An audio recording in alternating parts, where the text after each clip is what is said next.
Good evening. On behalf of the League of Women Voters of the Reading area, I would like to welcome you to our Candidates Forum for District 1 of the United States Congress. A couple quick reminders before we get started. Please turn off your cell phones. They're very distracting. Second, I want to remind you that if you are not a registered voter, probably we can register you here, but beyond that, your registration must be completed by the 21st of May. Second, if you wish to vote by mail, you have to have your request submitted by May 29. Third, the primary election is June 5th, and then of course we have another election coming. A couple other announcements I want to make before we get started. We have several things for you to pick up if you wish to. We have the Easy Voter Guide from the League of Women Voters. It has quite a bit of information. Just to remind you about the League of Women Voters, we do not endorse candidates at all, but we do spend quite a bit of time studying the propositions and making recommendations about propositions sometimes. Sometimes yes, sometimes no, and sometimes we can't tell. And that information is all in here, and you can pick one of these up. If you really want to know a little bit more about the propositions, we have back on the table in here pros and cons. Pros and cons is about the propositions, and we'll give you quite a bit of detail for those who want that detail. Usually the League of Women Voters manages to get ourselves together and to do at least one or two forums on the propositions. This year we didn't. I should put that on my shoulders because it was my responsibility and it just didn't get done. Also, I want to let you know, and I'll remind you again later, we did put the screen sheet out here, and it has quite a bit of information about the kinds of things that we're doing. But one of the important things that we're doing for those of you who lived in District 1 of Shasta County is that we're having the Shasta County Board of Supervisors District 1 Candidates Forum here in this very room at 5:30 on May 16. So hope to see you there. I see at least one candidate for that election in our audience. Missy's back there. Hi, Missy. With that, I organized folks by number, and the way we will end up proceeding this evening is we'll start with Audrey on the opening and we'll work our way through. So Audrey, you might as well hold that. You're not ready to start yet, and then we'll rotate, and so after Audrey does that, then we'll ask, I hope everybody doesn't mind if I use your first names. First names. We'll have David, you'll answer question number 1 first, question number 2 first, and we'll just keep going around. Hopefully we'll get in quite a few questions. I'm going to give you 2 minutes per question, okay? Okay, now we'll get to the good part. The League of Women Voters is a nonpartisan organization. The League encourages informed and active citizen participation in government and influences public policy through education and advocacy. You'll see our sign there.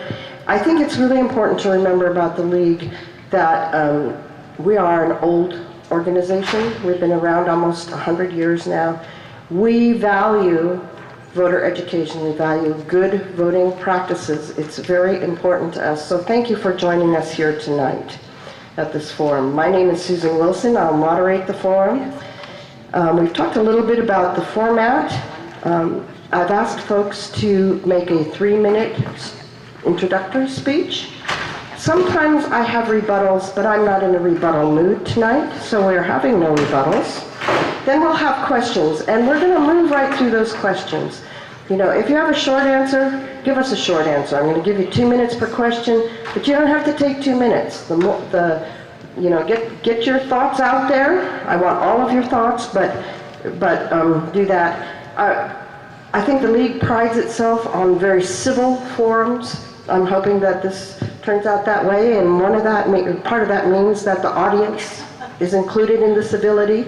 I'm a big person on civil discourse, and so we set up our questions so that you write out your question, hold it up in the air, someone will grab the question, they will hand it to me. I have more questions than we can ever answer. I will sort through the questions and try and pick ones that I think are really particularly important for our discussion tonight.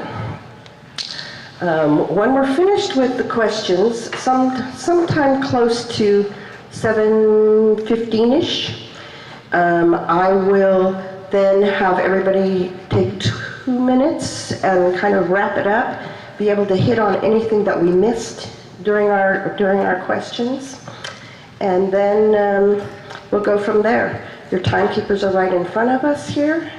So we have a red sign for stop, we have a yellow sign for 30 seconds, and a green sign for 1 minute. So if you find them distracting, don't look up until you think it's time to know, And there is to help you auditorily, if you're not just a visual person, there's a thing that goes bzz, bzz, bzz, bzz, and tells you to stop. And so we would appreciate it if you'd wrap up your thoughts when you hear that awful noise. Could the league members that are present raise your hands so that everybody can see how many of us are here? Yay! Thank you, everyone, for helping out. So we're really lucky tonight, I think, to have six of the candidates. I have to say that I did have an email exchange with Doug LaMalfa, and I invited him to send a brief statement if he wished to, and they were too busy, they couldn't quite get it all together. So he knows that we're doing this. I'm sorry, I have a terrible cold. He knows that we're doing this, and he wishes us all well. So we have our candidates in front of us, not in the order that, well, maybe I'll do it in the order that they are seated. On my far right, we have Audrey Denny, and Audrey is an agricultural educational consultant and farmer, and I'm sure we'll hear more about that. Next to her is David Peterson, and David Peterson is also known as Chuck, I see, is that also known as Chuck? Is a technology professional and a frequent candidate, so probably that's what it said on your ballot thing. Well, I don't know where that came from either. Greg Cheadle, to my immediate right, and Greg is an attorney. That's what it says. So I'm flattered. So far, you're I better stop. I'm just going to say their names. They're on my left. We have Louis Elbinger. I do know that Louis is a retired U.S. diplomat because I had a discussion with him. Jessica Holcomb next to her. And on the far end, Marty Walters. And they'll have to tell you who they are because obviously I got it wrong. I don't know exactly where that information came from. So I was trying to make you into something better, Greg. Okay, so on that note, we're going to get started, and let's start with you, Audrey. 3 minutes, please. Right, good evening. My name's Audrey Denny, and I'm so thrilled to be with you folks here today. It feels a little bit like a graduation. This is, I think, I counted my 11th forum with these fine individuals, and I think this is the last one we have scheduled before the June primary. So I'm so glad that we're getting to spend some time with you together in person tonight. And I don't know about you, but it's a Wednesday night, and I'm ready to have a little fun, talk about some issues, and so I hope that's what we get to do for the next 2 hours. I'm a farmer. I grew up on a family farm. I'm an educator. I taught agriculture at Chico State, and I've been working in the nonprofit and private sectors in agriculture education for the last 4 years. I'm a human rights advocate. In my spare time and my volunteer time, I lead the board of an international human rights organization in El Salvador. But really, that's all my bio, and you can learn more about that on the internet. But really, the core of who I am, if you peel back all the layers and you find the very central value system of who I am and what I would bring to the table, it's a woman with the belief that all of us are inherently equal in worth and dignity, and inherently equal in rights. And so that's at the very core of who I am. That's the lens that I bring to this discussion. And I love my life living in Chico. I've been in Chico 15 years. Love my life living in downtown Chico.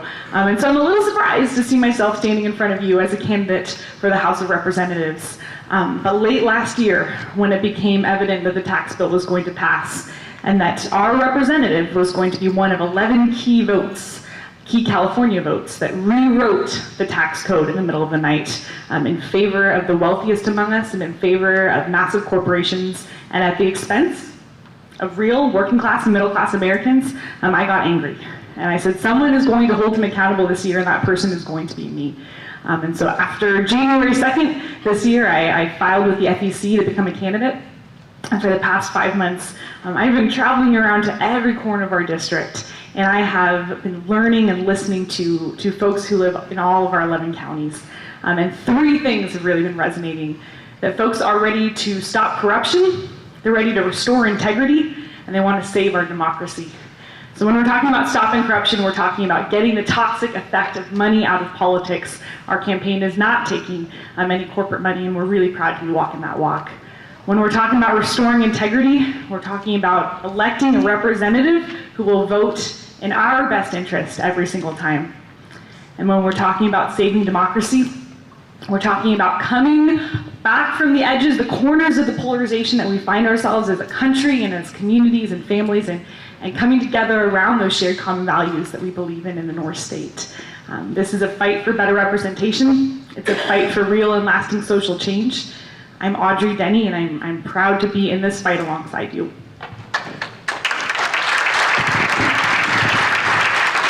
I hate to do this to the rest of you, but that hopefully will be the last clapping, because if we clap, it takes too much time. I'm sorry. But that clap was for everybody sitting here. Okay, next, David. Thank you. Thank you all for coming. It's great to see so many people here. Thank you, League of Women Voters, for hosting this event for us. It's very important. We are all gathered here in collusion to replace LaMalfa, and that's important. It matters to us. My name is David Peterson. I build financial systems for a living, and those financial systems hold executives accountable. It is a common occurrence that once my financial systems go in, executives are fired and others are promoted, because you get to the root cause of what's going wrong in the organization.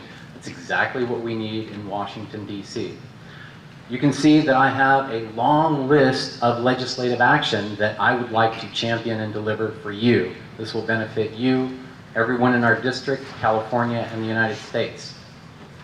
And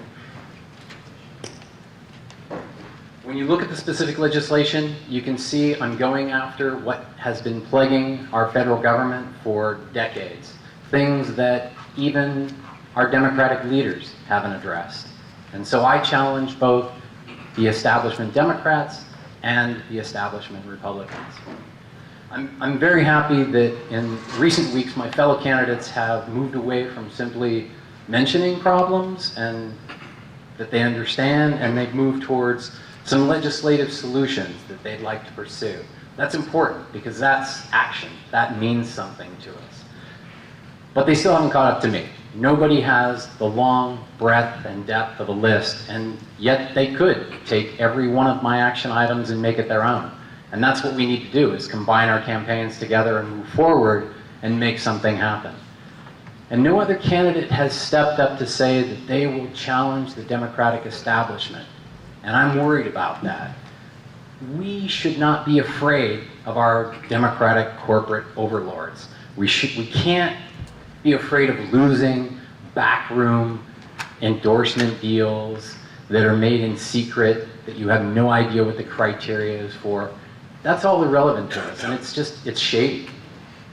We live in a red district, and voters in this district know that the Democratic establishment is just as corrupt as the Republican establishment. And the only candidate that voters of this district are going to support in favor of our crooked incumbent is a candidate that's going to stand up to both the Democratic establishment and the Republican establishment. I'm the only candidate that's willing to do that. I'm the only candidate that can defeat LaMalfa in November. I'm David Peterson, but it's not about me. It's about the legislative action that I will champion and deliver for you. Thank you. Thank you. Gregory Cheadle. Well, first of all, I'd like to clarify I am not an attorney.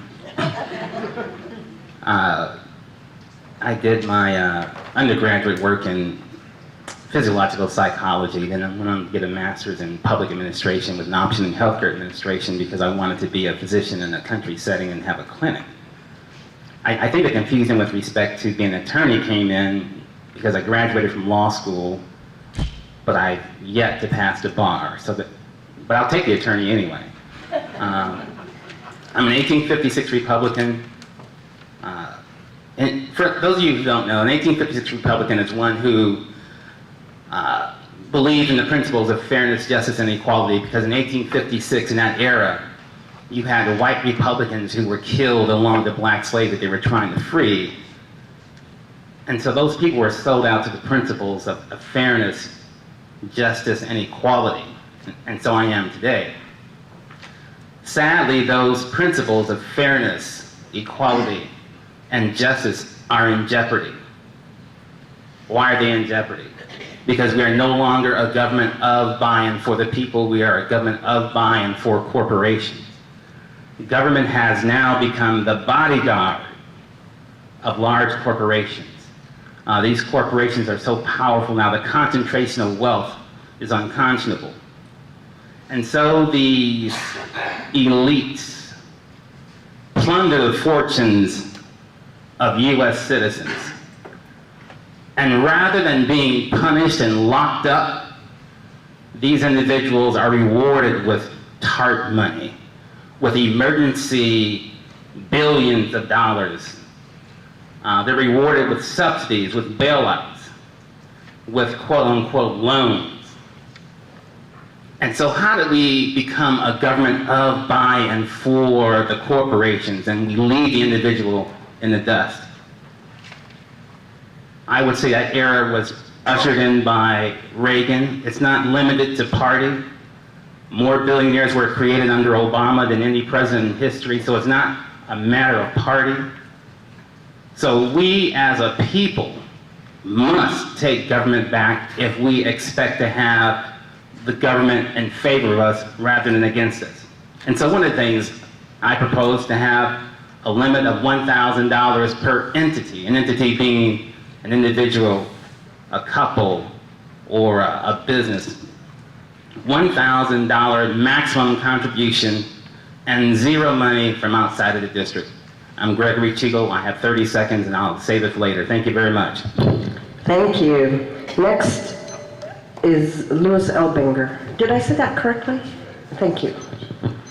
My name is Louis Elbinger, and I'm the Green Party candidate for the office of the U.S. Representative of the 1st Congressional District of California. My candidacy exists to provide choice and voice for the progressive Bernie Sanders movement. In 2016, I was one of 50,000 people who voted for Bernie Sanders in this district. Bernie won 10 of the 11 counties here. And I expected that someone would represent us in the halls of Congress. Unfortunately, that's not the case. So I waited for a while to see who would step forward. And when no one stepped forward, I realized that if I did not do it, nobody would. So I'm here to represent the progressive Bernie Sanders movement. But that's not enough to defeat Doug LaMalfa. So the base has to be expanded to include progressive Democrats, Green Party members, no party preference voters, undecided voters, the never voted and never did vote voters, and disgruntled Republicans. There are 123,000 no party preference voters, and many of these people are not involved in the political process because they've given up.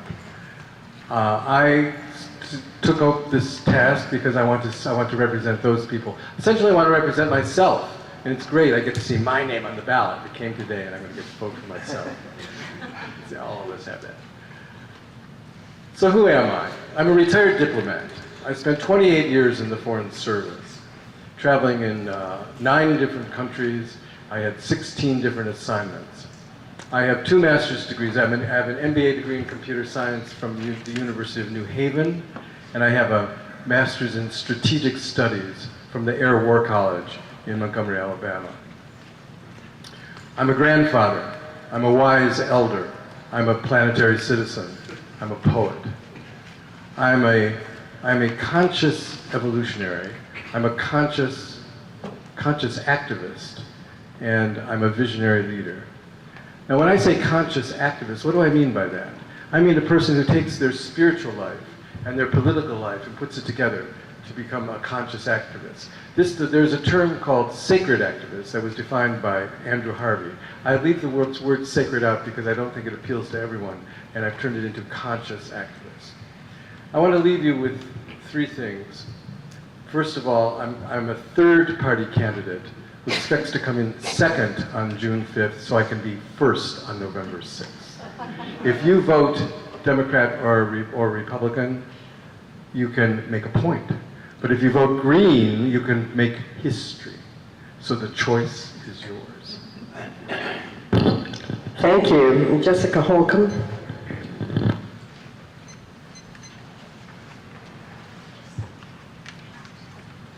I'm Jessica Holcomb, running for Congress in our beautiful District 1. And I know that this is the year that you've been waiting for, when we can finally elect our first Congresswoman. We'll make history together by electing her, and she will be someone that actually is going to fight for Medicare for all. She will be someone that's going to fight for tuition-free university. And she's going to be someone who is at the service of the people in the district, and not in the pocket of her largest donors. And I am that candidate.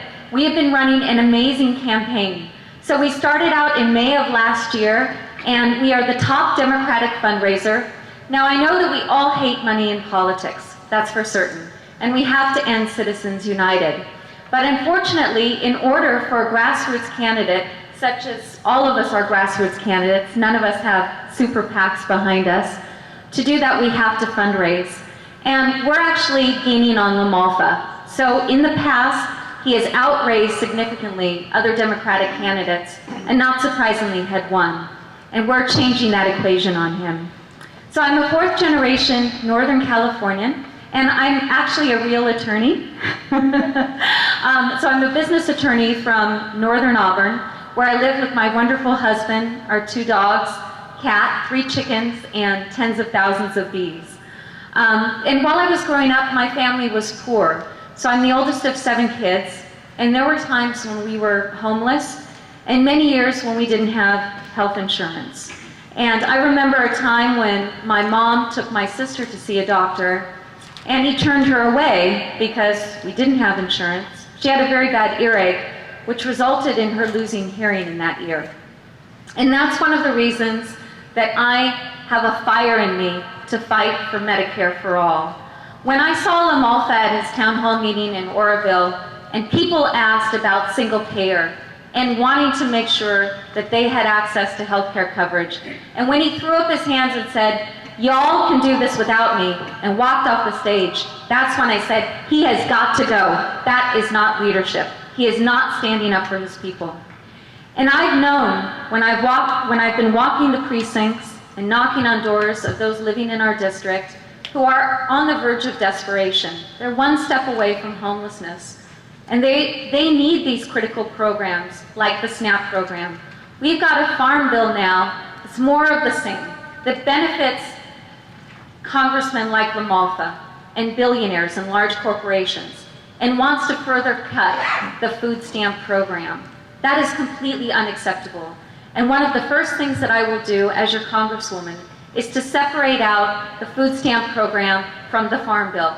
It should not be held hostage by these large corporate farmers. So I look forward to your vote in June, on June 5th. Thank you so much. Thank you. And finally, for the opening, Marty Walters. Hi everybody, I'm Marty Walters. I'm going to try not to shout at you here. I live in Quincy in Plumas County, so it took me 3 hours today to get over here, and I'm still feeling a little bit queasy, to be honest. So I'm going to shoulder through. I have spent my entire adult life, the last 30 years, being an environmental scientist and really dedicated to protecting people's health and protecting the environment that supports our health. And in the last 15 years, I've been doing that in the context of the financial industry, which is a really interesting cross-section. And it's one of the things that I really learned a lot is how to accomplish a lot when people are going to develop new projects or they're going to get new loans. And that's one of the things I think I want you guys to remember about me is I come from this very strong environmental protection perspective, but I'm used to working in a business context. I started out in the waste management world, and if there's nothing else you think about, just think I'm really good at taking out the trash. So I'm one of those grounded candidates. I came to Quincy in Plumas County about 15 years ago when I became a single mom, and I raised 3 kids on my own there, working remotely. And I know what it's like to be struggling to get by and struggling to raise kids and to pay all the bills. And one of the things that I'm really interested in doing as a candidate and as a congressperson is to revitalize the economy in our area, and do that using the natural resources that we have, and be driven by the environment and the need to protect the environment and to do something about climate change in our area. One of the key areas of my platform is to revitalize the timber industry, but do it in a way that's very much focused on new technologies and new ways to look at wood products as a way to take carbon and put it into our lives and into our economy, and use it to offset plastic that's out there. So that's one of the big things that I'm really interested in doing, and it's actually something I'm already starting to work with the governor's office here in California to do, because we have such a good climate program. And I feel like my job is to bring that rural perspective to California's climate program, and make sure that we are also having a chance to share in California's affluence, and to share a little bit in some of our high-tech and advanced technologies, and get some of that capital investment up here in our district. So that's what one of the things I'm really running on. We know that half of the people who live in this district rely on the government for our health care. We also know that our schools are in great need of support. And one of the things I want to do with an economic program that really revitalizes this area is to support both of those things with increased funding, both through things like Rural Schools Initiative, but also to do much better with our rural healthcare clinics and healthcare facilities. So I'm Marty Walters. Thanks for your time. Thank you. And now we're going to start with the questions. David, you're going to go first. I'm going to give you 2 minutes for the question. The first question probably takes 3 hours to answer, so good luck with this. What proposals do you have to revise or improve our immigration policies, and could you touch on DACA, please? I'd like to mention DACA first. DACA is a fantastic program that President Obama put in place to recognize kids that have been brought here by their parents, not of their own volition, a long time ago, and it's the right thing to do to give them the path to citizenship. So since then, the Trump administration has withdrawn that and tried to hold everyone hostage until they gave him something else before he would release it. In regards to immigration itself, it's a long battle that used to be fought just between Republican donors and the Republican Minutemen. And now they've pushed it over and tried to make it all the Democrats' fault for being nice to people that come here. What we should do is simply solve immigration. International workers, $20 an hour, and a 20% tax that goes back to their home country to build hospitals, schools, wind and solar, so that their home is a wonderful place to live, to work, and that'll bring competition back for American workers here, and it'll bring competition for automation, which we all are suffering, losing jobs to. So that's a challenge that would be a solution, and it would be way better than Trump's wall and far more effective. Thank you.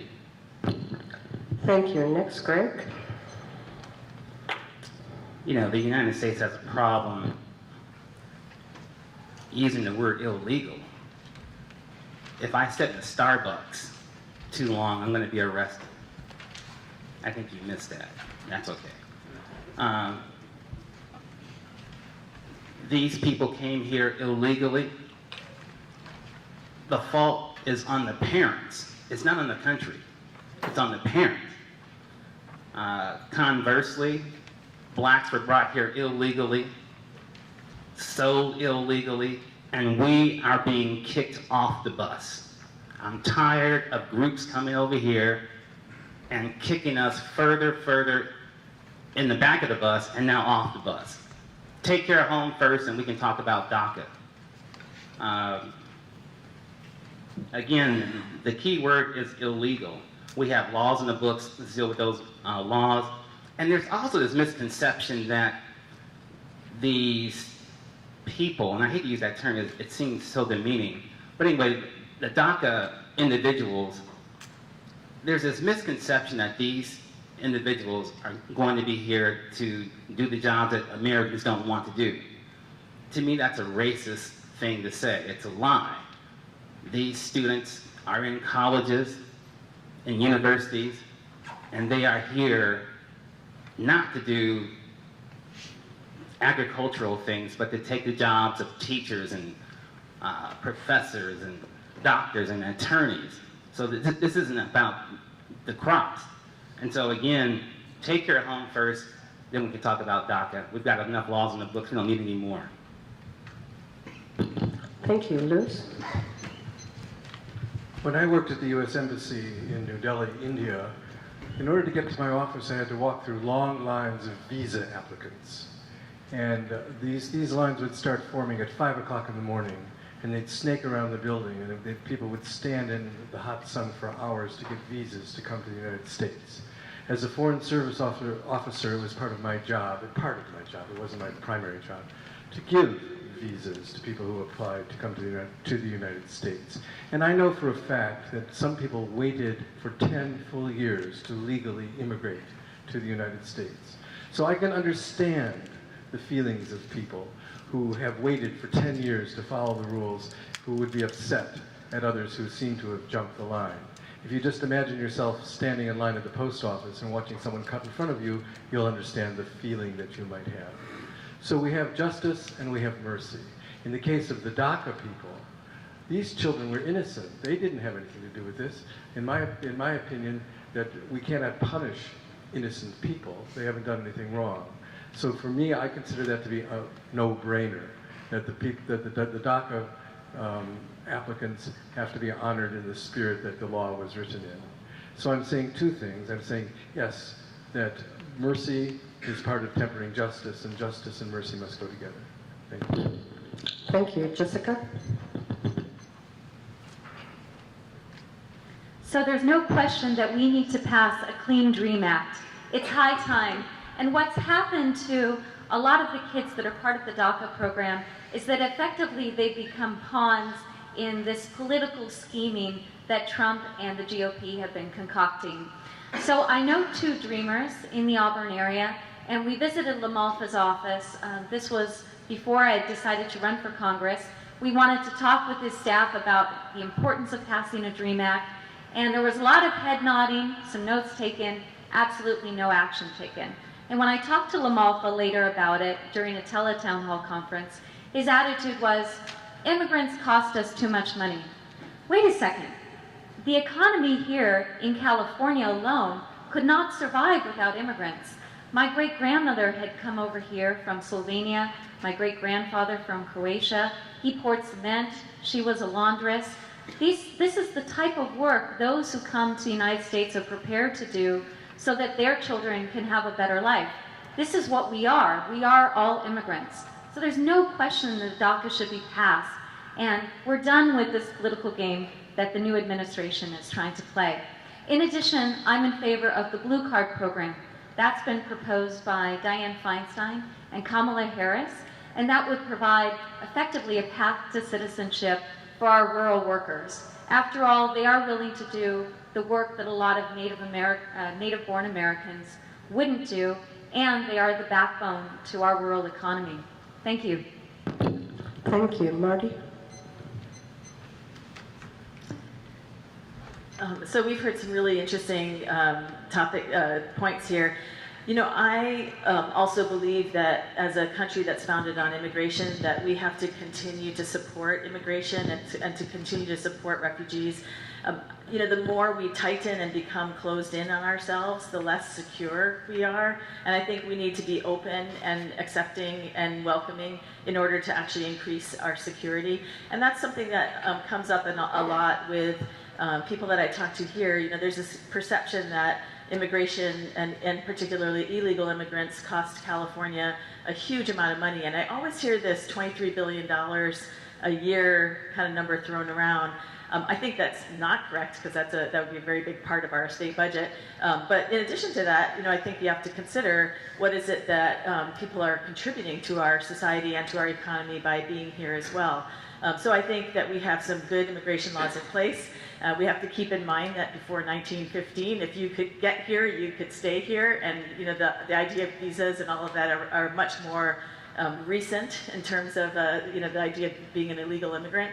And then when it comes to DACA, my perspective on DACA is we have an enormous number of people in California that would be affected by that program if we were to ask all of those young people to leave America. It would actually have an enormous impact on a whole generation of people, including kids my age, to be losing that group of people from their peer groups. And it would be akin to some of the impact that we felt during the Vietnam War when we lost so many people to the war. And I think that's something we have to keep in mind as people who are not directly affected, but this is a generation of people that were brought here in the 90s and are being affected, and that whole generation gets affected, and we need to be thinking about the health and the welfare and a path to citizenship for that group to keep our whole generation of that age healthy as well. Thank you. And finally, Audrey? So immigration is a wildly complex topic, and we've been trying to get bipartisan, comprehensive immigration reform passed through Congress since George W. Bush was president. But for me, any conversation about immigration has to start with recognizing the inherent value that immigrants bring to our communities, the economic value, but more importantly for me, the social, the cultural value that weaves together the fabric that is America. So looking forward to when you send me to Washington and when we're tackling these issues together, I think absolutely making sure that we are protecting our DACA recipients, protecting our TPS recipients, make sure that we're protecting family reunification, working to fix the visa backlog system. All of these things are part of a comprehensive solution, working towards a path to citizenship. But for me, we also need to remember, we also need to look at our brothers and sisters who are crossing our southern border. We're looking at them, we're treating them most often like economic migrants. But the hands-on research that we're doing through Christosol, the human rights organization that I'm part of, is showing that most of them qualify as asylum seekers because they are fleeing founded fears of violence. Southern Mexico, El Salvador, and Honduras are all some of the most violent countries in the world with death rates, murder rates larger than per capita than what's happening in Syria right now. I'm back.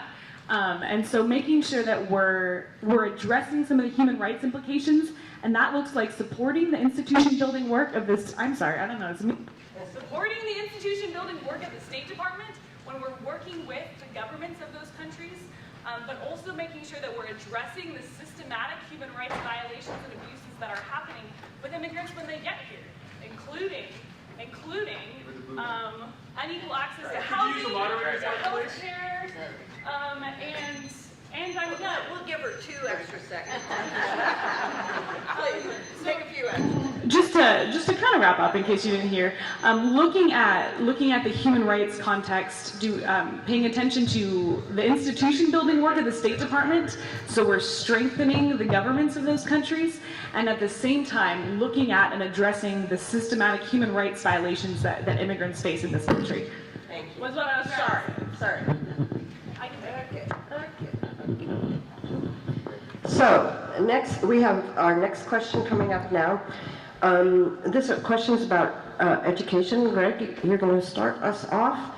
What is the appropriate role of the federal government regarding the education of our children? And I'd like you to really to touch on a couple particular topics. One might be tuition costs. And when I talk about tuition, I'm not just talking about university tuition, but other kinds of tuition, nursing school, whatever. And also universal preschool. How are we going to treat our very youngest children? So, that's kind of the opposite ends of the youth world, but I think maybe we can capture everything if you touch on that. Again, a 20-hour answer in 2 minutes. Oh, good luck. First of all, I have to do this. We are a nation of immigrants. That is the most dismissive phrase that I can think of, because we are not a nation of immigrants. We are a nation in which immigrants came over and annihilated the native people, trafficked in blacks who were stolen from Africa. With respect to education, what is the role of federal government? Education really belongs to the state, on the state level. When you have a large bureaucracy in DC trying to get involved with the education of children in North Dakota, LA, Seattle, and Miami, it's a whole different thing. And so education belongs at the state level. With respect to tuition, when you have government get involved in anything, what you have done is created a larger problem that's going to be more expensive, that's going to cause other problems. When you have the great universities that we have today, if we were to make every university government university, you would end up having the McDonald's of education. And there was one other, the last part. Oh, universal, oh my goodness. The role of kids belongs to the parents, not to government. And we have gotten away from parents being parents. As parents, we are inculcated into sending our children to these centers of education. And so we as parents have less and less impact and influence on those children. And as a consequence, we make them one size fits all, and that's a danger. Thank you. Next, Louis, same question. The etymology of the word education is edukere. It means to lead out. Dukere means to lead, and a means out. The opposite of education is induction, to lead in. One is inducted into the army, but one is educated at schools and universities. And I, as a student from a very young age, have always been interested in education. I feel that world travel is an essential part of education. So I've been very fortunate to have traveled around the world and seen education in many different places, and in many different cultures. Education in language as well. Language is the way we communicate. So I've studied, I don't speak, but I've studied 8 different languages. So I'm very much in favor of education at all levels.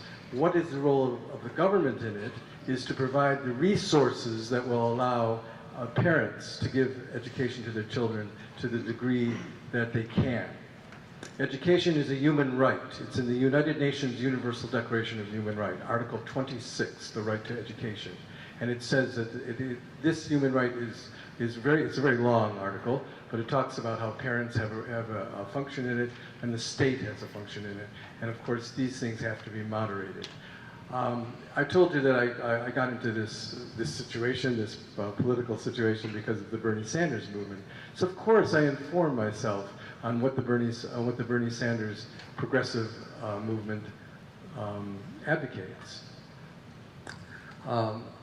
I take the approach that when I get to Congress, the first thing I'm going to do is join the Congressional Progressive Caucus. It's about 70 Congress people who work with Senator Sanders' office to push legislation through. One of the things that Senator Sanders has talked about is free college education. I do advocate that, but I don't think we have to be limited to college. Not everyone should go to college.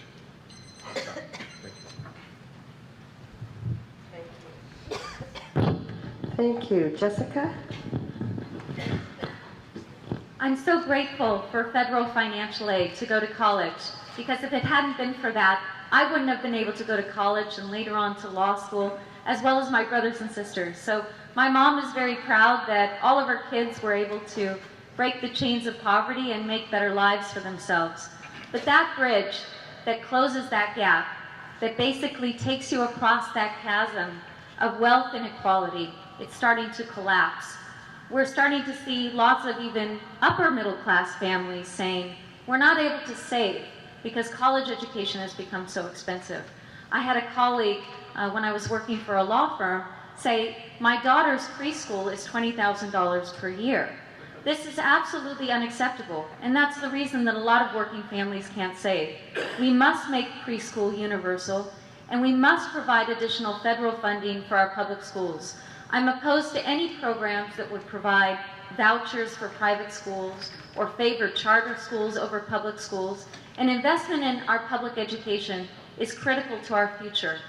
There have been some studies done that show that the United States is actually behind even Vietnam in math and science. How will our students compete in the global economy if we're not investing in them?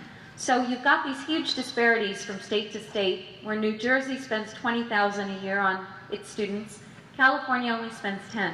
We've got to make sure that every public school in this country is a school that every parent would want to send their child to, and is going to prepare them for their future ahead, whether it's in a vocational training program or it's a college education. They can make a brighter future for themselves. Thank you. Thank you. Marty? So I might be the only candidate up here who has student loans from her graduate degree, as well as student loans from 3 kids who are currently in college. So I got the double whammy on the student loan thing. And quite frankly, the federal government shouldn't be making money on student loans. I mean, we could reform that system and actually make it a lot more cost effective for people to actually take out loans. But in addition to that, we should also make sure that we've got good grant programs and bring back some of the dead grant programs that helped to put me through college. And I think that's a fundamental thing that should also support community college students and students that want vocational and technical training. All of that is at the federal government level. It doesn't cost that much money to be able to reform those programs and help some of the students that we need to help. Backing it up, some of our schools in this region are really struggling, and the kids, we don't even have a chance to get to college because the kids are being left behind at that high school and even earlier level. And that's something that we need to work on in terms of funding. In particular in this region, the federal government owns so much land that we don't have a great tax base for our schools here. And that's something that we've tried to offset. In the past, we used to have the timber receipts program that used to help fund our road department and our schools. More recently, we've had secure rural schools, but it's not consistent and it's not reliable, and those are things that we can fix at the federal level as well. And I think those really are the things that are the role of the federal government to stabilize, particularly in regions like ours that are so dominated by federal land. When it comes to even going back a step to the younger grades, I really strongly support that we need to set great standards at the federal level so that we are teaching good programs across the board and consistently. I'm a scientist, and I really strongly believe that we need to set great science standards for all of our programs, and that's my time. Thank you. Audrey? So in this room, I already talked to 4 current or former teachers, and I can tell this is a teacher crowd, and I'm thrilled and honored to be standing in front of you as an educator and the candidate who received the California Teachers Association endorsement. So I say that to say that I could talk about federal policy for education for an hour and a half, but we're not allowed to do that. So instead, I'm going to tell you that when I've been traveling around the district, some of the most impactful, the most moving experiences I've had have been talking to school administrators, teachers, and students. I was up in Modoc County in Alturas, and I was meeting with the superintendent and the principal of the middle school and elementary school. And she told me that when her TK kids come in at 5 years old, they already have been verbally, sexually, and physically abused, a lot of them, by their parents. When I was talking to the superintendent of Siskiyou County Schools and the principal of Butte High School, he told me, Audrey, imagine what we could have in our career tech ed program if it wasn't grant funded, if that was just how education was supposed to be. And then when I was meeting with the president of the College of the Siskiyous, he said, Audrey, this community college is the economic driver of our entire community. This is it. And so absolutely, fully funding and really investing in our education from universal kindergarten through universal preschool, through special ed, through making sure we have local control over those funds, and our teachers have the ability to give our students a well-rounded education when they're not beholden to test scores, to making sure we have career tech ed programs at the high school and the junior college level to make sure students can get good paying, dignified jobs in our community. Folks, education is the answer to so many of our economic woes, and I'm proud to be your education candidate up here, so thanks. Thank you. David? Thank you. I fully support all of our government funding towards education, and I am highly opposed to the fact that we take advantage of students on student loan rates. It's deplorable. Students should lend money 1% less than banks. Banks should pay higher interest when they borrow from the government. So absolutely we need to invest far more in technical education, vocational education, and that's important. And when we don't, we get results of too few people to do the jobs, and so employers are looking and jobs are going unfilled. As far as universal preschool, I made the investment, sent my 3 kids to school, and tremendous results, sent them to a high-tech preschool, and it was hugely rewarding. They got a huge head start above all their peers. I am a huge advocate of preschool, and I support those programs. Thank you. Thank you. Now we're on question number 3, and you will be first, Louis. This one is an interesting question. It's on the opioid epidemic. What can or should the federal government do to stem the rising deaths and the current addiction to opioids, prescription or otherwise? My first job out of college, when I graduated from college, was to work in a methadone clinic. I had a degree in linguistics, so I wasn't really prepared for that. But I had some psychology and some empathy, and those 2 things went a long way. When people are taking opioids, they're in pain. There's a tremendous amount of pain in this society, and we have to address that at the deepest levels. So well, I know that there's many approaches to it. For example, Walmart is now starting to pull back on the way it's distributing and allowing people to get these prescription drugs. But we have to look at drugs in a broader picture, and we have to address the pain in society. And I'd like to see us address it on all levels: allopathic medicine and alternative medicine, and especially there's a possibility of using cannabis. Cannabis is a gateway drug that allows us to talk about consciousness in political discourse. So I think that we have to look at other cultures and see how they're approaching this problem. My observation is that the opioid crisis is sort of endemic to us, indicating that we both have a lot of pain and we don't know how to deal with it. So I'm saying that we're going to approach it from a medical point of view, from a legal point of view, and from a scientific point of view. Thank you. Thank you. Jessica?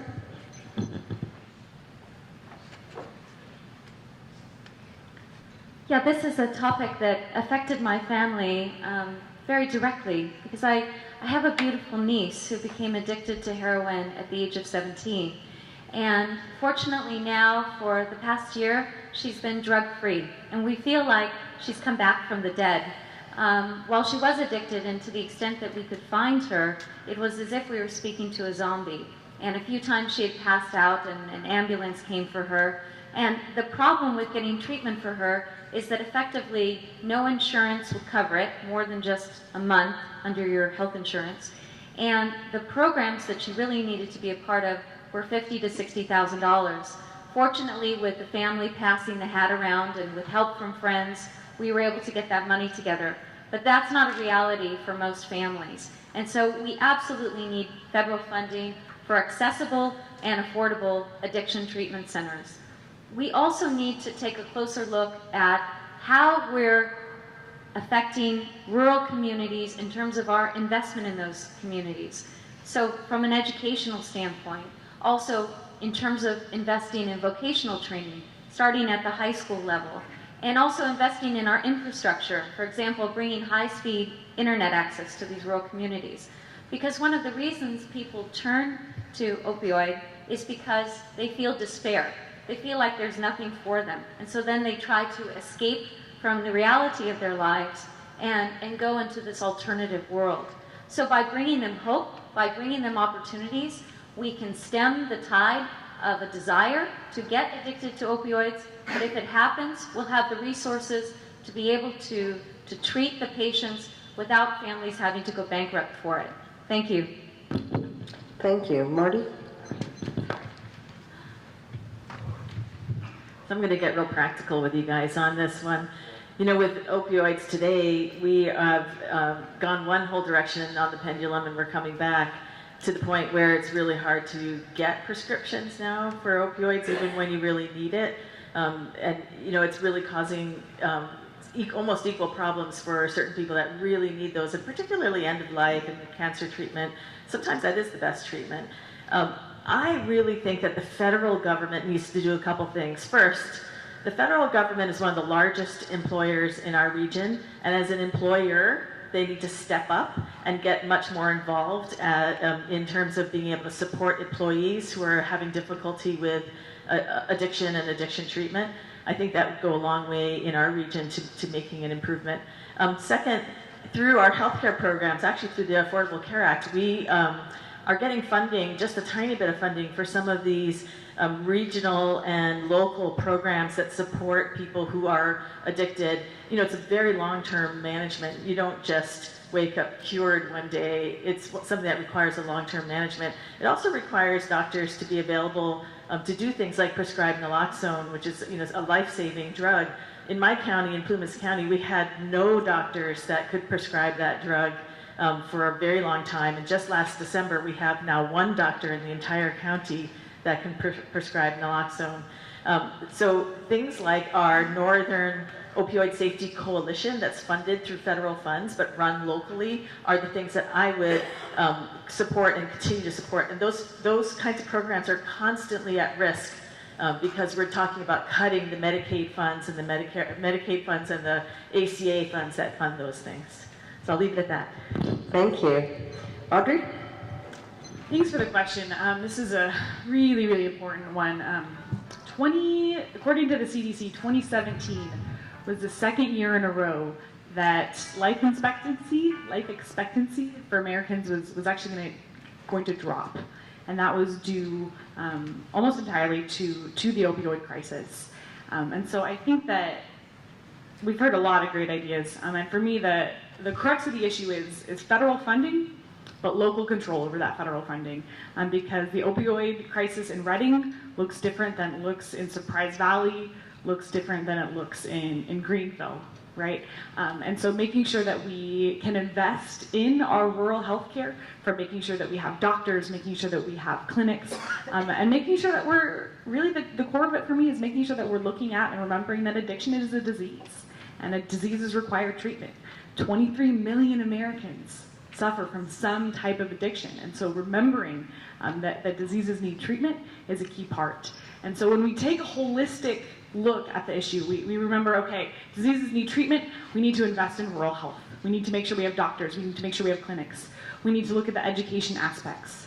We need to look at the public safety ramifications. How do we make sure that our county officers have the tools and the resources that they need to do their jobs? And so when we do all of that, I think we can start to make some real and lasting progress that will save lives and will better our communities. Thank you. David? I definitely agree with my fellow candidates in terms of taking care of the issues that the addiction, people that need support, that type of thing. But the one thing that we haven't yet touched on that the federal government should step up and have take a little responsibility for is, especially on the prescription addictions, the healthcare industry is going out of their way to prescribe opiates. My brother-in-law, just in January, following surgery, he was prescribed opiates. And when he went back to the doctor with symptoms of withdrawal, he was prescribed more opiates. And when he went to the pharmacist and said, these are my symptoms, the pharmacist said, oh yeah, take more opiates. And when they finally said, maybe I don't want this for pain because I'm not complaining about pain anymore, maybe you should have given me something else for pain, the best they could do was say, oh, take a half a pill and take less. And he's suffering, he's addicted, and the entire industry, no one recognized it as symptoms that are harmful to you, and you need to get off of it entirely. So the dramatic amount of opiates that are being produced by our pharmaceutical companies and shipped to rural areas, West Virginia and Ohio, is ridiculous. I mean, it's literally 2 bottles of opiates for every person that lives in the area. Obviously, they're doing it to make money, they're selling these, they're getting people addicted, and they're not being held accountable. And that's where the federal government should step in and stop what's going on. Thank you. Greg? You know, I spoke earlier about being an 1856 Republican because the principles of fairness, justice, and equality. When I look at the opioid epidemic and I contrast that to the crack epidemic, I don't see those things. I see inequality, I see injustice, and I see unfairness. You know, with respect to the opioids, it's, oh, they're taken because they're in despair, they're in pain, addiction is a disease. You know, they need help, they need treatment. Let's have some government funding. Why in the world were those same words not ushered from people's mouths when when the so-called crack epidemic occurred in the United States? Why was that not the case? Instead, we had a war on drugs. We imprisoned young black men over minuscule amounts of marijuana because they were just the scum of the earth. Get rid of them, punish them, get them out of society. But when it comes to the opioid stuff, you know, we sing the Cinderella song. You know, they need help. They need treatment. We need to take care of them. And so we as a country have got to get our act together with respect to the way we treat each other. It's inexcusable to have had the history of the war on drugs to incarcerate these black people. We, as a country, we have, what, 5% of the world's population? But yet and still we have 5% of the prison population. That's 25% of the world prison population. That's inexcusable. We have a drain on our economy because of the war on drugs. Thank you. This is our fourth question. You'll be first. So Jessica, one of the roles of the government, according to the preamble of the U.S. Constitution, is to promote the general welfare. What proposals or ideas do you have to ensure that the health of citizens, especially those unable to afford health care, health insurance, will happen? Could you also touch, while you're talking about that, on universal health care, perhaps, and on Affordable Care Act and its current status? Sure. Thank you.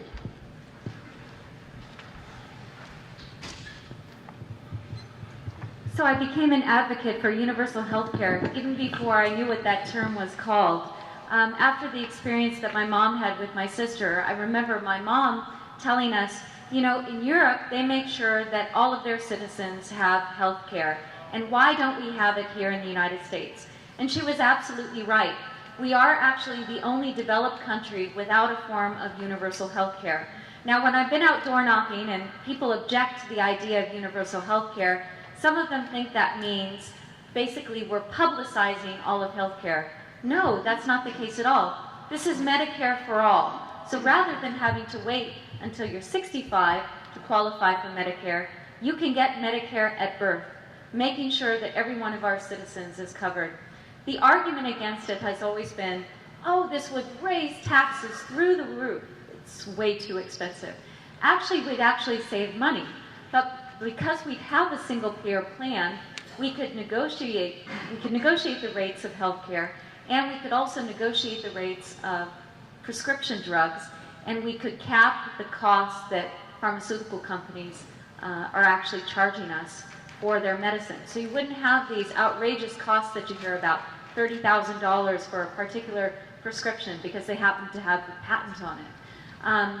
And so I have this fire in me to make sure that all of us have access to universal care.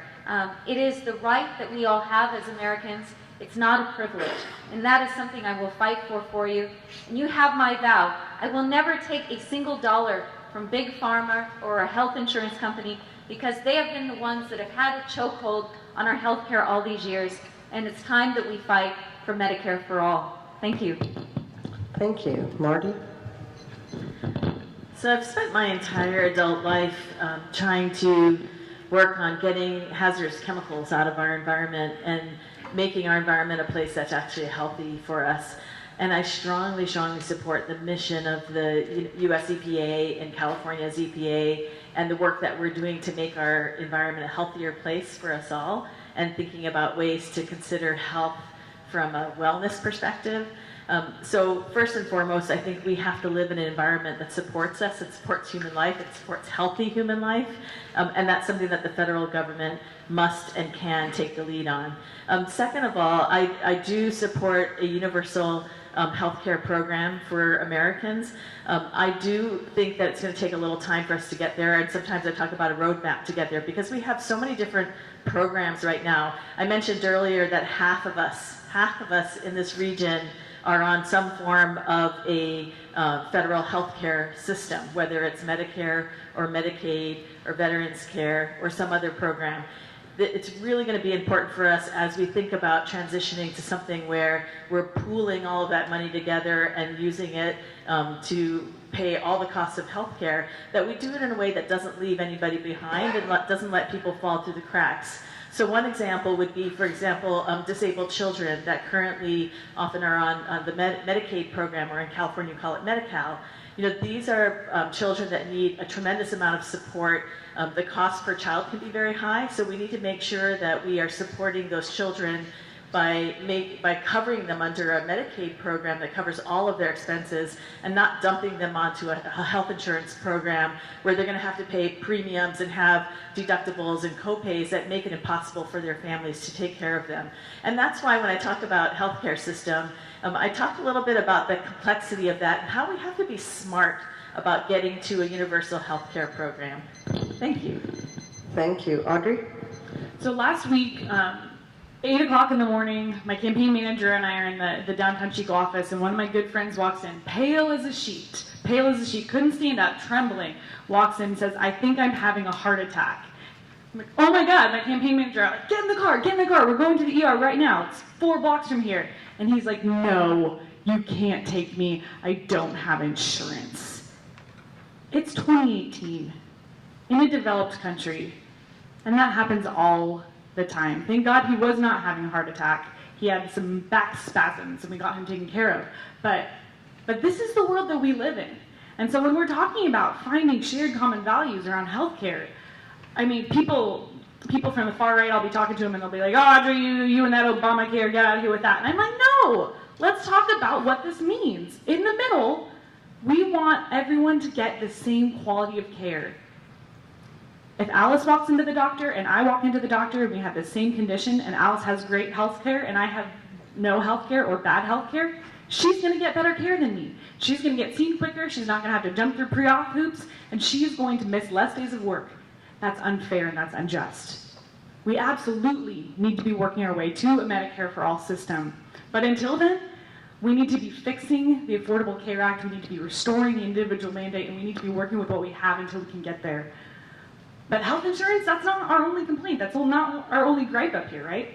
Everywhere I go, whether it's Reading or whether it's Weed or wherever, Grass Valley, oh my gosh, it's the lack of doctors, it's the lack of actual access. So how can we be training EMTs to be community health workers? How can we be making sure that nurses operate at the top of their professions, investing in our rural healthcare facilities, making sure that we have the people to do the work, to give us the quality of care that we deserve? Thank you. David? I've been a legislative advocate for many years, TPP, net neutrality, and of course the Affordable Care Act. And it was difficult for years, including getting some Democratic Congress members on board as co-sponsors. Mike Thompson comes to mind. And it was a lot of work, and the opposition was really, really strong. I mean, they told everybody night and day through the media that it's going to bankrupt the country. Well, it didn't. We've got an Affordable Care Act, we've got Obamacare, and it's a huge success. And the costs have been driven way down. Emergency rooms have way less customers than they used to. All of those uninsured people that would just get so sick that they finally had nothing left to do but go to the emergency, now many are off to the doctor, getting treated in advance, and it's a huge success. My brother was one of those. He was one who didn't have health insurance, his employer didn't cover it, and when the Affordable Care Act came along and he was forced to buy insurance, and he finally went to the doctor, he was diagnosed with cancer, stage 4C. It had already burst in his neck, and he would have been dead in 3 months. So it saves lives.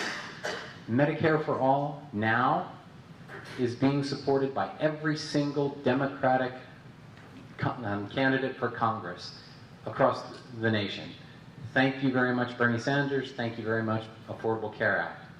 All we have to do is get enough representatives in Congress to support Medicare for All, and we're moving forward, and we'll put it on Trump's desk. And he can sign it if he wants to, and he can call it Trump Care. But it's coming, we're ready for it, and we deserve it. Thank you. Greg? You know, I've been a volunteer in the ER for 16 years, and when I hear Medicare for All, universal health care, I call those Disneyland politics. We are a nation that's $21 trillion in the hole. That's in the hole, it's not a surplus. That translates out to $64,000 per citizen, or even more sobering, $174,000 per taxpayer.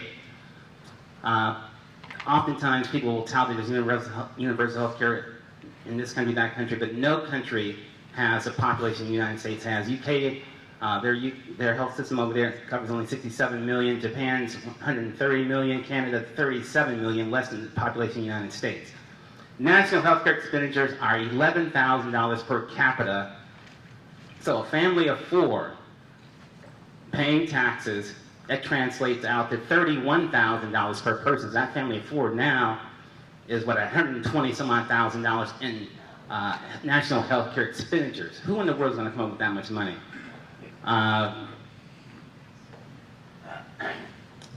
There are only 2 ways to reduce healthcare expenditures. One is by rationing, the other is by prevention. It was Obama's advisor himself, Ezekiel Emanuel, who said that no one under the age of 15 and no one over the age of 65 should get health care. There goes your rationing. There's also been talk about the death panels, and those death panels are a little bit Hollywood, but they're called the Independent Medical Advisory Board in Obamacare. To reduce healthcare expenditures, we have to go to prevention. We have to deal with alcohol, smoking, drugs, legal and illegal, get rid of obesity, cancer, Alzheimer's, with respect to BSE and BLV. I can't go into what those things are. And vaccines are killing our little kids. Polio was redefined. Now it's GBS, transverse myelitis, aseptic meningitis. And the tests were done with non-placebo placebos. SB40, autism rates have gone from 1 in 156 to 1 in 59. All right. And on it goes. Thank you. Louis?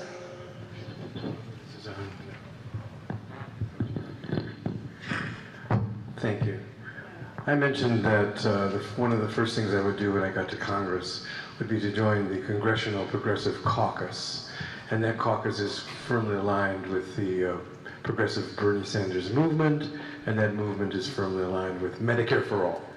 So there's almost a consensus here, not quite, that Medicare for All is the future for us, and we will then join civilization. We will then be in compliance with the United Nations Universal Declaration of Human Rights, which talks about the right to health care and the right to Social Security. And I look forward to that. But the second thing I'm going to do when I get to Congress is join the bipartisan Food as Medicine Working Group. I bet most of you didn't know such a thing exists, but I like it because it's bipartisan. It talks about food as medicine. It's an answer to our health care. So in addition to our allopathic medicine, the standard source of medicine that we rely on, this expands the idea that we can have alternative forms of medicine, and we can heal ourselves. Healing is the goal that we have here, and that's what I would advocate. Thirdly, when I get to Congress, I want to start, because it doesn't exist as far as I know, the bipartisan Nature as Healing, Nature as Medicine Working Group, Nature as Medicine. And we in this district are so blessed to have nature. I live in Mount Shasta, so I really know about the healing power of nature. And I would like us to investigate that in a scientific and an educational manner. Thank you. Thank you. And now we're on to question number 5. And if you just come up here, I'll hand you the microphone. So question number 5 is pretty complicated, but it's about a really important issue to us, and that is water. And so the basic question is, what is your plan, your policy, your thinking about how to deal with our declining water resources in light of the global warming issue? I mean, that's kind of a big worldwide issue. But I want you to bring it back to the state level. I want you to talk a little bit about water storage and some of the other issues we have here. Local level, what about Shasta Dam? Does Shasta Dam go higher? Does it not go higher? And then water exchange. If you could try and fit as many of those into this conversation as you can in 2 whole minutes, I would appreciate it. Oh, I gotta tell you guys, that burrito I got at the gas station was probably a bad idea. Apologies. I'm glad we're done with the healthcare question. We're on to water, which is a safe topic for me. I've been working on this sustainable forestry program here, and a lot of the basis for that sustainable forestry program that we want to bring back to this area is watershed protection and watershed management. We have a situation in California where it's not about not having enough water, but it's about where that water goes. We have a lot more rain now during our winters, and our snowpack is a lot smaller than it used to be. I used to live in the snowpack, and now I live in the rain zone, and it's really changed the nature of how water is moving around. We also have an issue where, because we have so much overgrowth in our forest, not only does that overgrowth take more of that water into the trees, but it also causes a lot more evapotranspiration, so it's all going up in the air and not into our watersheds. I think that with sustainable forestry, we can do a lot better with water storage up in our upper watersheds, and that's something that I'm working on with the forestry program, and that's restoring our alpine meadows to actually be water storage so that we don't have to rely as much on this really, really expensive infrastructure down low. And we have a lot of research and we have a lot of experience with restoring watersheds now. We can be doing that a lot more throughout our Cascade and Sierra region, where we used to do ranching and channelize all that water. We can actually keep it in our upper meadows and have it release slowly over the summer. So those are the kinds of programs that we need to look at. In terms of thinking about how we operate with the southern part of California, I really think that we have to be thinking about California as a whole and our water resource as a whole of California. We need to appreciate the economic benefits that the very developed Southern California comes from, and they need to appreciate the role that we have in being in the watersheds that supply that water. Thanks. Thank you. Audrey? All right, I'm going to talk fast. Stick with me. We are looking at changing climates, and we need to make sure that we have a flexible and an adaptive and an innovative water system going into the 21st century, right? We can't use 19th century solutions for 21st century problems. And so looking at it from a holistic framework, looking at some of the land management strategies, managing the headwater regions, managing our forests well so the land is ready to accept water, to recharge our underground aquifers is of critical importance. When I look overall, big picture at water, I always say conservation before infrastructure, and repairing old infrastructure before building new infrastructure. Let's get real local. California Water Fix, raising the Shasta Dam. If raising the Shasta Dam would make it rain more, I think that would be a great idea. But in the last 10 years, Shasta has filled and spilled 4 times, and so we're going to spend $30 billion to yield 60,000 acre feet. That's not a good stewardship of taxpayer dollars. Right? When we're thinking about water transfers, I always like to come back to the remembrance that water is a public trust resource. It says so in Article 10 of California's Constitution that it is owned by the public for the public good. And so when we're thinking about transferring water down south, I agree, it needs to happen. There's a lot of people down there that need water in the Metro Irrigation District.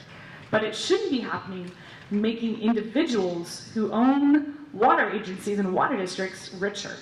Right? If people are going to benefit from the sale of our public water, it needs to be the people in the communities that are housing those infrastructure projects, because it is a public trust resource.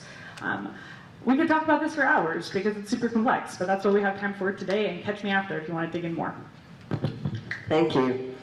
David? Thank you. Absolutely, we should be doing everything that we can to store water more efficiently, and we should be doing everything we can to use water more efficiently, but we're not. I mean, we talk about it, but when you drive by the fields, you still see flood irrigation. So absolutely, I am opposed to increasing the height of the Shasta Dam, although they have already moved forward some of the funding. So the pre-construction phase has been funded by Congress. It's on its way to the president. And I think maybe if they want to do a construction project, we should push that towards a fish ladder. It would be great to get the salmon back up over the dam to their spawning grounds so that they have that opportunity. The water crisis is in Southern California. That's where we need to build more reservoirs, replenish the aquifer, give them the water resources that they need locally. And if the crops that they demand too much water, they need to switch to a different crop. There's other choices for agriculture to take advantage of the farmlands and the great sunshine in the South Central Valley. Thank you. Thanks, Greg. Water. 80% of the water used in California goes to agriculture, and agriculture makes up only 2% of the economy of California. The exchanges are pretty much a Ponzi scheme, because when you look at the dollar figures, the amount of in exchange is equal to about 8 times the amount of water that's available. So it's a Ponzi scheme. And part of that you could see down in Southern California, in the Bakersfield area, where a guy, resident, took thousands of acres, used exchanges in a sinister way to get the water that he needed for a desert. He has made a fortune, literally billions of dollars, with pomegranates and some other things. Palm, P-O-M, if you go in any store, you see pomegranate juice, palm, that's resonant. Again, playing that money game. Also, one of the things that I find really irritating is when the subsidized water to agriculture, those farmers then sell that water back to the state at 2, 3, 4, 5 times as much as they paid for it. And then they begin to dig wells, because now you've sold the money, you've made money there, and now you're digging a well to water your crops. That decreases the aquifer, and when you go to San Joaquin Valley area, you will see that the land has sunk. And so when the land sinks, and that's happening across the United States, that interferes with the infrastructure. You find roads cracking, and so it's more than a matter of water. You have to look at where this water is going, how it's being paid, and how in the world we're being soaked, no pun intended. Thank you, Louis.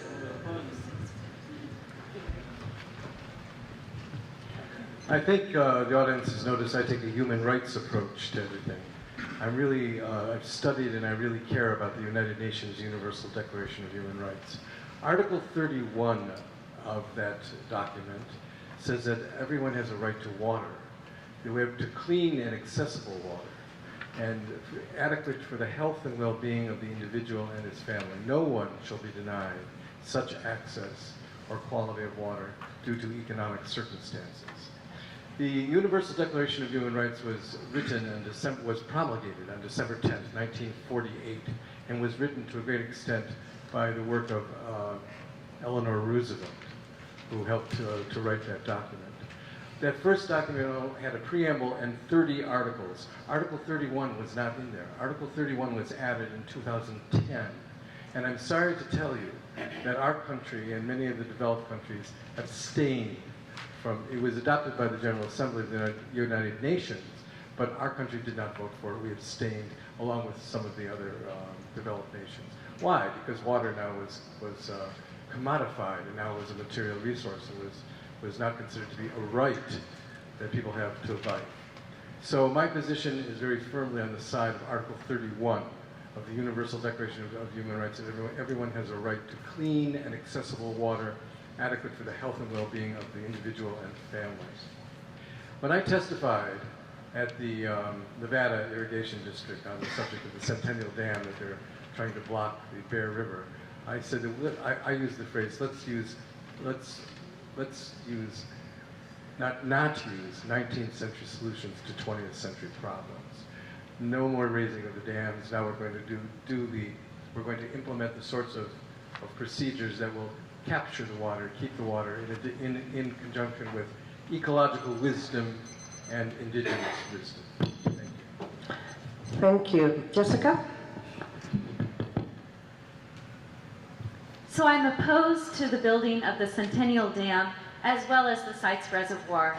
We've got hundreds of underground aquifers, underground water storage basins throughout California that are underutilized, and they're much more economical, they have far less impact on the environment, and we also don't have to worry about the evaporation of the water from the underground aquifers, but they're being underutilized.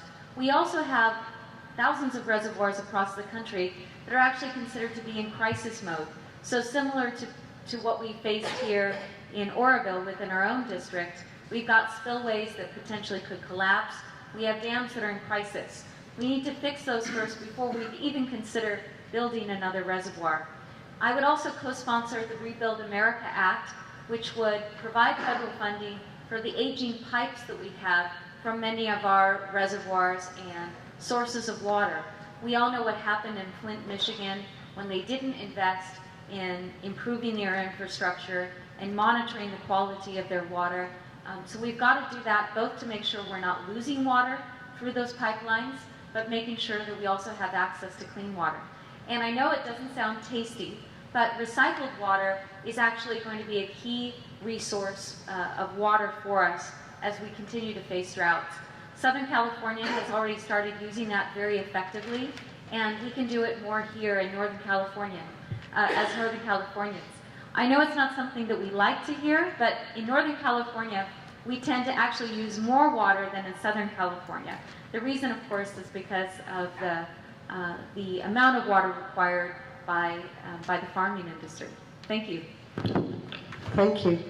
So now we're going to go on to our sixth question. I think actually we're going to have one more 2-minute answer question, then we're going to have one 1-minute answer question. I bet you can't wait to hear what that one is.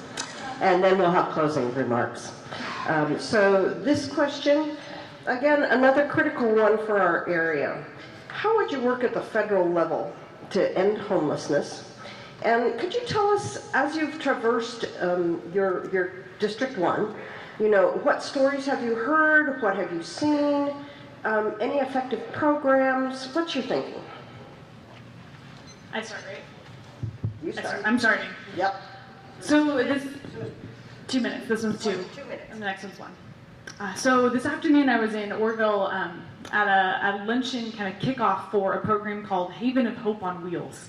And it's one way that a nonprofit in Oroville is hoping to address homelessness. A really innovative solution. It's part of the Dignity on Wheels program that's out of East Palo Alto, and they have it's a trailer mobile unit that comes. That's got showers and it's got laundry facilities, and they go to different parts of the community, and they have caseworkers. Right, and so they're going to different homeless encampments. They're using that as a relationship building strategy to build trust, as an entry point, get people showered up, get people clean clothes, restore their dignity, and then get them engaged with the caseworker who can help work towards solutions.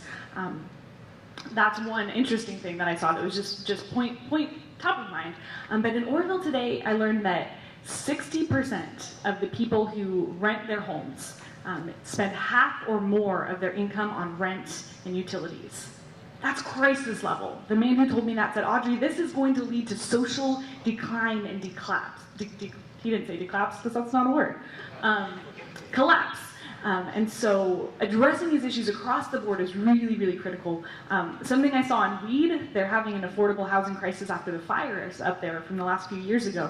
Their high school shop students are building tiny houses, and then they're selling them at market rates as an option for people. And so I think that there's a lot that we can do at a federal level to identify some of these innovative pioneering practices that make sense locally, and then figuring out how we can fund them at a county level and scale them up. So again, my answer to a lot of these questions is going to be federal funding, local control, so it can be context specific, and get the people on the ground who know the situations, who are doing the good work, the staff, and the resources they need to do their jobs.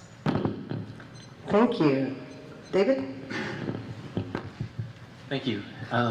Actually, I arrived early here today, and there was probably twice as many homeless people as is in this room just outside the library. So obviously it's a local problem, it is a nationwide problem, and it is something that needs much more resources than we put forward so far, as Audrey had just pointed out. It's a step in the right direction, but we need more effort, we need more professionals, we need more people. And ultimately, we need to get people towards homes and jobs and affordability.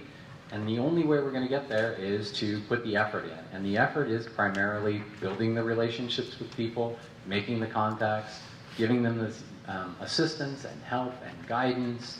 And it goes, I mean, beyond. Once, you know, you give them a shower and you wash their clothes, I mean, what's the next step? Where is the avenue out? How do you guide them towards employment opportunities? And, you know, it's getting online and filling out your, you know, job applications and looking for opportunities and getting access to LinkedIn. And those are the type of skills that would benefit us if we put AmeriCorps to work. So all of our high school graduates and college graduates that have these skills that can help. We need more resources, put more resources to the problem. That's the solution. That's the only way we're going to improve our situation. Thank you. Thank you. Greg? Homelessness is definitely a complex issue, but one facet of homelessness is the war on drugs. The Clinton administration took approximately $18 billion from welfare and put it into building private prisons. And with that, you had these cities forcing the police to pick up these people so they can have these prisons filled. And so with that, we also had Clinton put it into effect, and this isn't Democrat versus Republican, this is just facts, okay? Put into effect that once you had this drug charge, you could not have federal housing, you could not have federal funds for education, you couldn't get federal welfare pretty much anyway, because of that crime thing. And so now you have people getting out of prison who can't access any federal funds, and because they have that criminal record with the drug activity on it, they can't get a job. And so what are they left to do? They're left to commit crimes and end up back in prison. So we have to deal with that hamster on that rolling thing in the first place. Also there's the issue of our poor veterans, you know, who are homeless. You know, oh my goodness, we have to deal with that. We have to have legislation that would allow for a decrease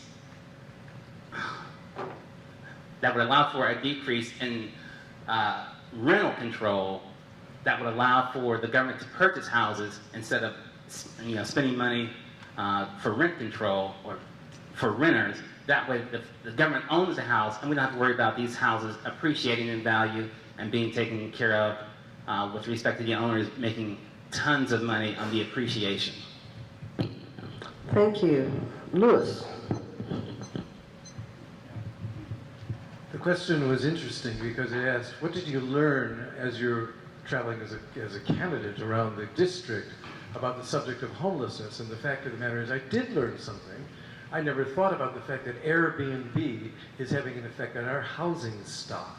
That in places where there's tourism and conventions go to and tourists go to, that landlords are discovering it's much more financially profitable to turn their apartments and their houses into Airbnb units instead of renting them out to individuals who would rent them to live in. So this is starting to be seen all over the state, and I see this even in Mount Shasta, which is a tourist destination, and people come to me a lot and say, Louis, I'm looking to rent a house, I'm looking to rent an apartment, do you know of any? And what I've seen over time is that they've been shrinking because many corporations are buying up the houses and turning them into Airbnb units for visitors' rental. That was new to me. I never thought of that. So how do we address it? Well, I think we address it at the local, state, and federal level to the extent we can. I would like to address problems at the lowest possible level, at the local level, if it's possible. And that would allow governments, local governments, to make regulations. A simple one would be to say that if you want to use your house for Airbnb, you have to live in it for 6 months out of the year. And that would allow people to benefit from renting their houses out and travel if they wish. And it would also keep our housing stock from shrinking due to this unusual and new problem. Thank you. Thank you. Jessica? I remember those times when my own family was homeless. And it's not just the feeling that you don't have a place to go to that night where you can sleep, but it completely destabilizes your life. You're wondering how you're going to be clean enough to get to school, how you'd be able to apply for a job. And it's really difficult for people to get back on their feet when they've been in that situation. And as I've traveled up and down the district and as I've knocked on doors, I realized there's so many people who are just one step away from homelessness. They might be living in a trailer on a friend's property. They might be living in a dilapidated mobile home. And how did people get in these circumstances to begin with? So a lot of it is related to education and opportunity at the early stages. The fact that college education, for example, is so expensive means many of the students graduate with crippling debt. They don't have money then to be able to afford a home. So I'm in favor of legislation that would provide easy access to loans at affordable rates, such as the VA loan, but it would be for teachers, for civil servants, for firefighters, for those in our community who provide a very valuable service and who deserve to be able to buy a home. I would also change the tax laws. Right now they favor investors who are real estate owners. So there's the 1031 exchange where you can sell a piece of real estate and it's appreciated by another piece of real estate within 6 months, and you basically don't pay any tax. So these types of laws favor investors over residential owners. They've got to be changed. And I believe in public-private partnerships that provide housing not just for rent, but for ownership, because it's one of the primary assets that we have going into our golden years in life. Thank you. Thank you. Marty? So homelessness is often very much an issue of families. I was a foster parent to a young teen a number of years ago who was homeless and put in the foster care system because her parents didn't have a place to live, and one of them ended up going to jail. So for several years, we worked with this family to try to reunify them with the kids and find a place to live. And it's not a short-term project. There was a number of cycles that we went through to try to stabilize the family. So my mom and I did that together. We see that here throughout our region, that it's not just about the visible homeless that we see out in the street, but it's a lot about people who are bunking in with families. When I was first a single mom, I lived in my sister's garage apartment with my 3 kids for over 10 months while we were trying to get back on our feet. And we were just so lucky to be able to come to Plumas County and live up in a garage. I felt super lucky because I was able to do that. My sister had space to let us bunk in with her while I figured out how to get a job and how to take care of my kids. So when it comes to solving the homeless crisis, one of the things that we need to really think about is what does that mean for families? How do we actually keep families intact? How do we help people maintain and keep their jobs and send all the right signals to the housing market so that people can actually afford housing? And the federal government can do that. The federal government can send the right signals to make sure that people who are landlords and people who are taking on the Section 8 housing actually feel the need to do that, feel rewarded for doing that. And that's something that we should be supporting from the federal perspective. I'm going to leave it at that. Thank you. And this is your last quick question. This is 1 minute. And we're going to start with you, David. Who is your hero or heroine and why?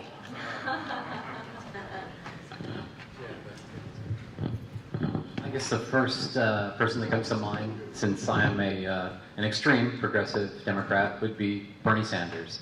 But in addition to Bernie Sanders, who we all know and love well, Tulsi Gabbard is a representative in Hawaii. She too is very, very progressive.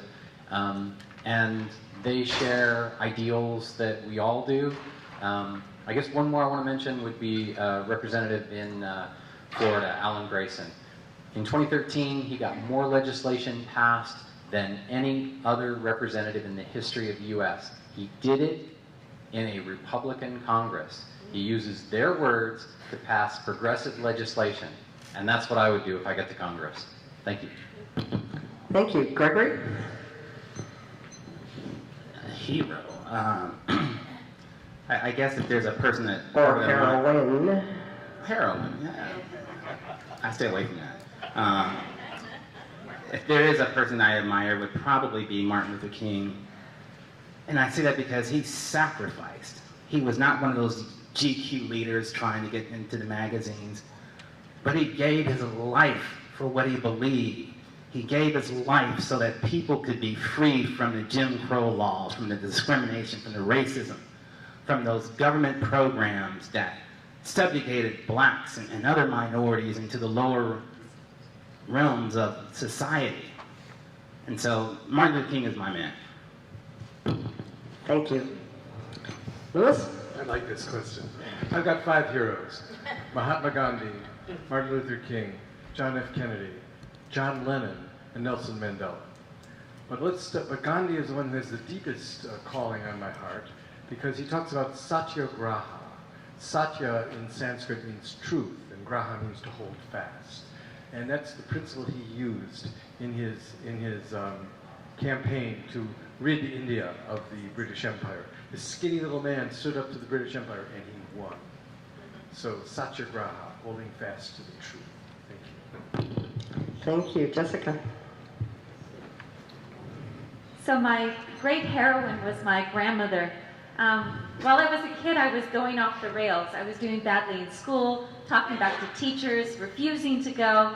It was my grandmother who sat me down and told me she believed in me, even when there was no reason to. And when I come home and stay with her, she said, sit down and do your homework before you start watching cartoons. And it was those many conversations I'd have with her out in the evening as the sun was setting that I could tell that she really cared and that she believed that I could make a better life. So she showed me that by working hard in school, there was a better opportunity that could be made with my life. And she caught me just at the right time at 9, because I think if I had been at 15, it would have already been too late. Thank you. Thank you. Marty? So I'm going to give you guys 2, one professional and one personal. On the professional side, even though she's a Republican, Christine Todd Whitman is one of my heroines. Not only did she serve as administrator of the US EPA and in my field, and I really looked up to her for that, but she was also a woman governor in the state of New Jersey, which is a pretty tough state to be a woman governor in, and she was really successful in that job. And she's just demonstrated over many decades a sense of integrity and wholeness in her governing. On the personal side, you know, my mom is and will always be my personal hero. She had 8 kids in 12 years. Okay, that alone gets you to heroine status. But you know, not only that, she is visually impaired, and so you know, when we had to go somewhere together, she'd line us all up, and we'd have to go on the bus. And she taught me how to be independent, how to just be myself, and she celebrated each one of us. And now we live across the street from each other, and we support each other, and we're together for life. Thank you. Audrey? What a great question to end on. Wow. So my hero is my best friend. His name is Noah, and he is the executive director of the human rights organization I serve on the board of. And this is a man who is 36 years old and sits with prime ministers on panels at International Human Rights Days and works with the UN High Commissioner on Refugees. And he's taught me everything I know about a human rights-based approach to a legislative agenda and a human rights-based approach to development. But more importantly, he's taught me how to look someone in the eye and recognize their inherent sameness with me and their inherent equality and dignity.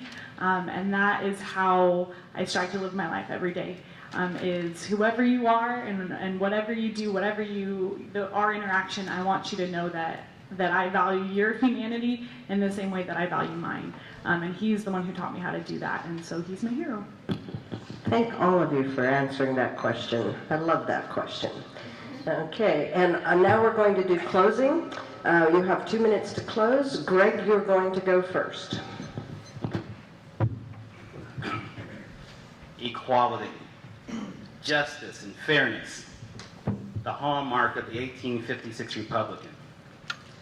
But not only that, I have given you indisputable, solid facts and numbers.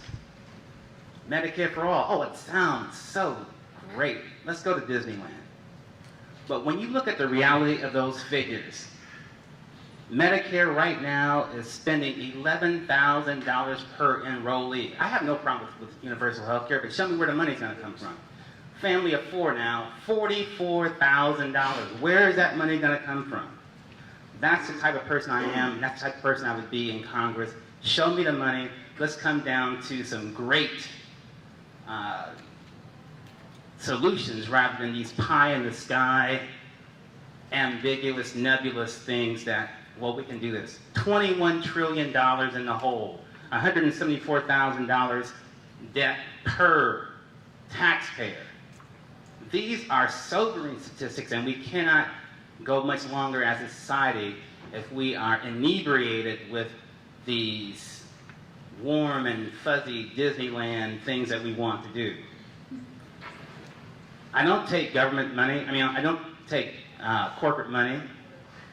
And I don't take money from the party. I don't take money from the party because the party is given money by corporations.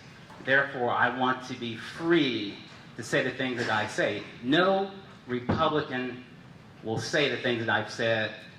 And in closing, I want to thank this group.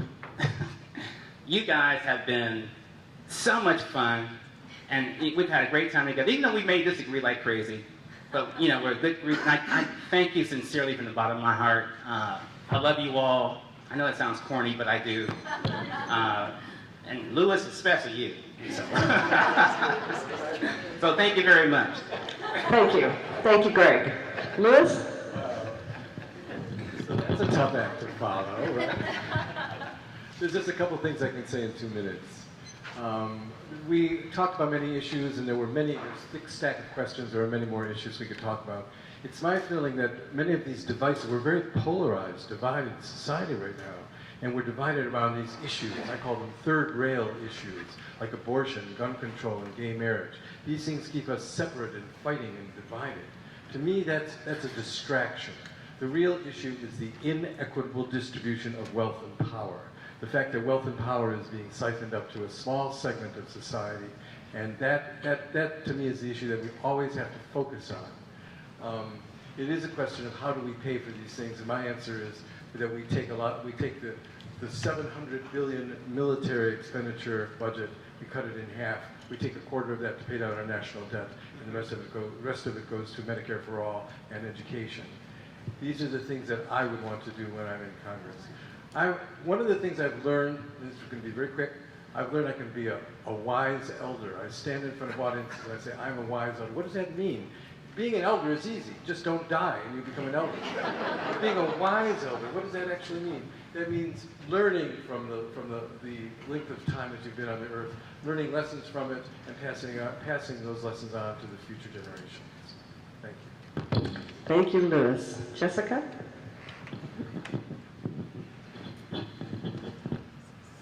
So we all know about the sitting congressman.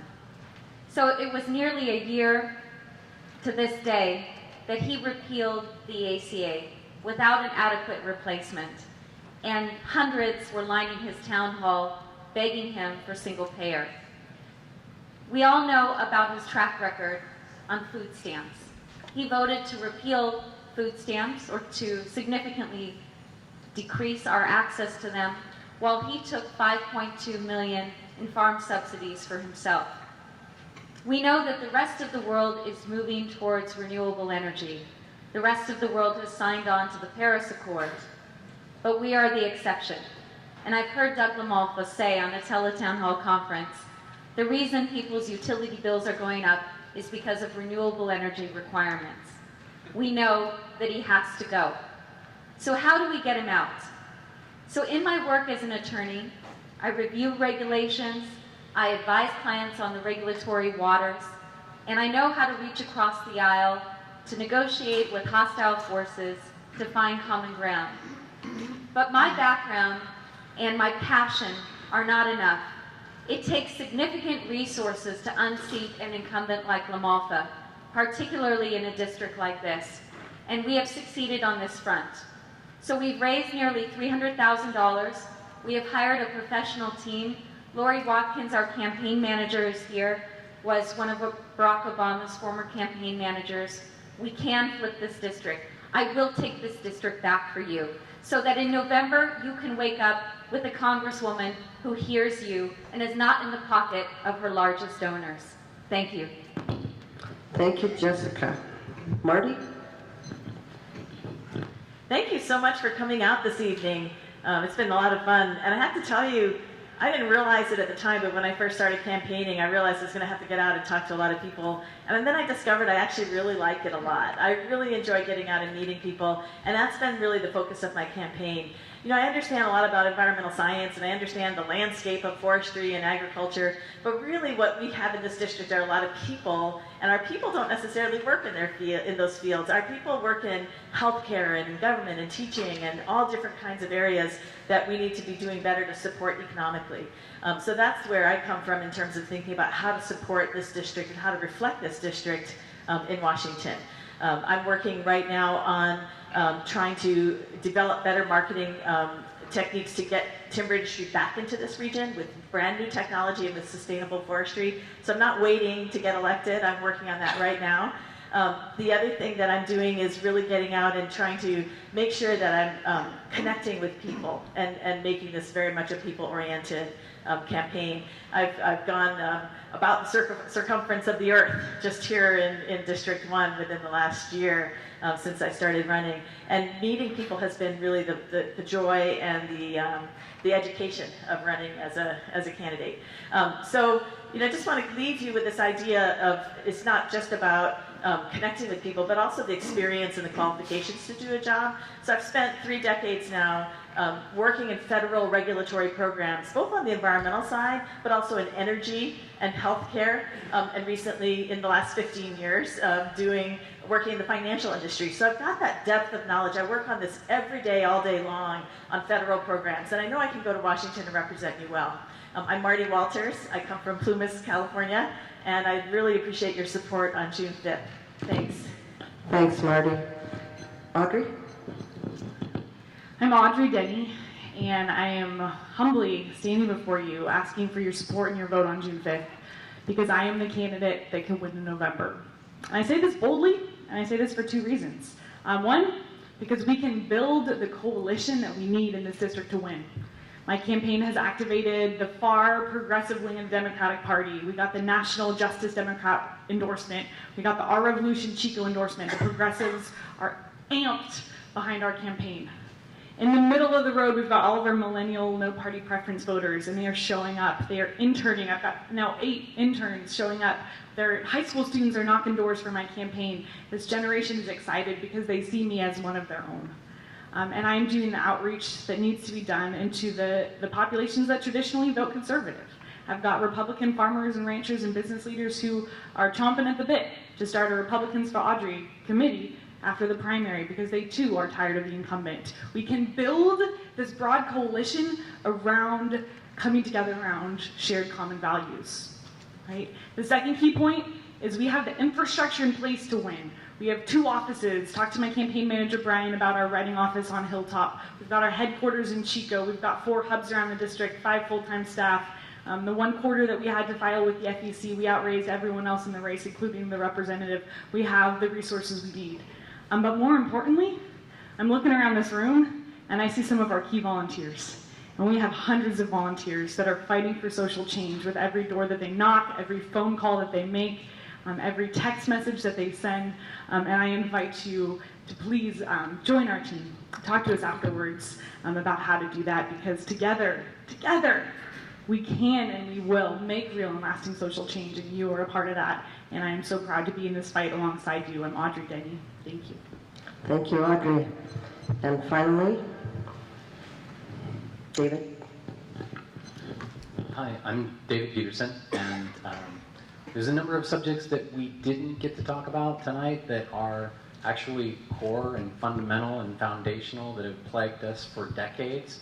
And unfortunately, even Democrats in Congress support the Patriot Act and the underlying domestic spying. We pay billions to restore our own data, our own phone calls, our own text messages, our Facebook posts are stored, and we pay for that. It's ridiculous. Regime change policy. It's been the law of the land. It's been our policy for 18 years now, and no one challenges it, no one changes it, which is we're supposed to replace 7 heads of state of countries in the Middle East, and instead we end up wiping out thousands of people and causing lots of refugees all over the world, but nobody talks about that. These are core and foundational elements of our government, and we have to talk about it. We have to address these things, because if we don't, nobody will. We have to challenge the establishment.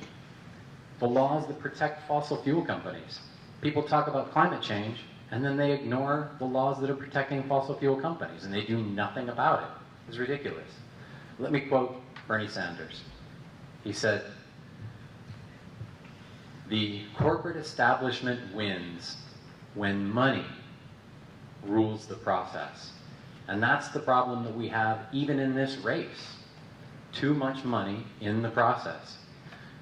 The DCCC of Congress and Steny Hoyer and Nancy Pelosi are spending a fortune to prevent progressives from winning in this primary.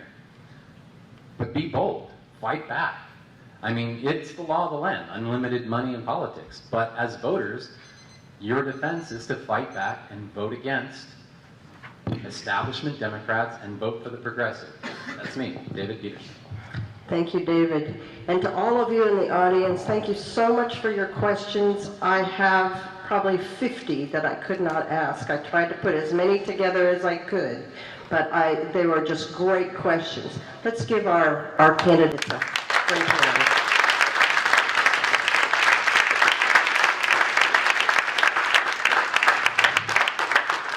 So on behalf of the League of Women Voters, thank you for coming tonight. I hope to see you again when we get to the election. Please vote. Get everybody you know to vote. Go out and vote, and we'll be seeing you. Thanks very much for coming tonight.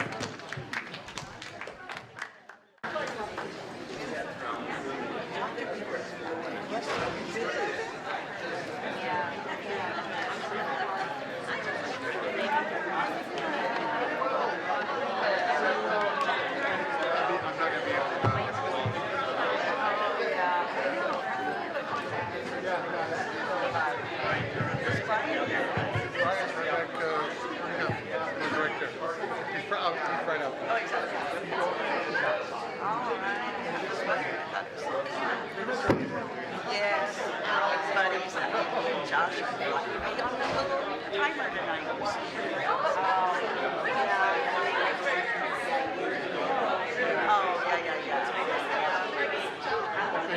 yeah.